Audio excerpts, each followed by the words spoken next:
Pelajaran paling penting minggu ini justru datang bukan dari buku, bukan dari guru, tapi dari sebuah lomba cerdas cermat. Dan ironisnya, yang dipelajari bukan soal pengetahuan, tapi soal ego. Beberapa hari terakhir, publik ramai membahas lomba cerdas cermat MPR RI di Kalimantan Barat. Awalnya kelihatan sederhana, ada jawaban peserta yang seharusnya benar, tapi malah dianggap salah oleh juri. Oke, manusia bisa salah, itu normal. Yang bikin masalah jadi besar bukan kesalahannya, tapi cara menghadapi kesalahan itu. Karena ketika peserta mencoba menjelaskan dengan sopan, yang muncul justru kesan defensif.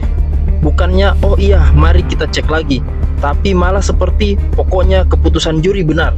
Nah, disitulah publik mulai geram, karena semua orang bisa keliru, tapi tidak semua orang mau dikoreksi. Dan ini sebenarnya bukan cuma soal lomba, ini soal mentalitas yang sering banget kita lihat di mana-mana. Mentalitas kalau sudah punya jabatan, rasanya gengsi banget buat bilang saya salah. Padahal justru disitulah kualitas seseorang terlihat. Bukan saat dia selalu benar, tapi saat dia salah, lalu berani mengakuinya. Yang menarik di kasus ini, anak-anak sekolah malah terlihat jauh lebih dewasa. Mereka menyampaikan protes dengan tenang. Mereka mencoba menjelaskan logika. Mereka tetap sopan. Sementara sebagian orang dewasa malah sibuk mempertahankan gengsi. Ironis kan? Anak muda sekarang belajar berpikir kritis, tapi yang mereka lihat justru contoh bagaimana ego bisa mengalahkan objektivitas.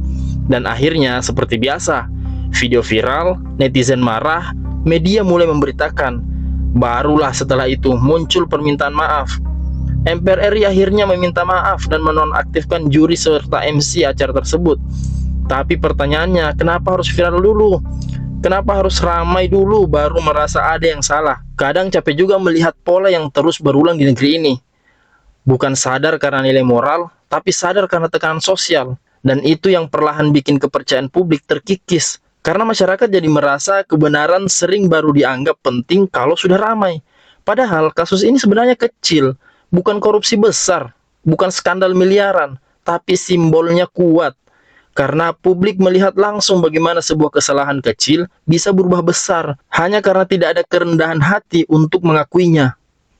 Dan yang paling berbahaya, anak muda ikut menyaksikan semuanya. Hari ini mereka melihat lomba, besok mereka bisa tumbuh dengan pikiran, oh, jadi yang menentukan benar atau salah itu bukan fakta, tapi siapa yang punya kuasa. Kalau itu sampai dianggap normal, itu bahaya.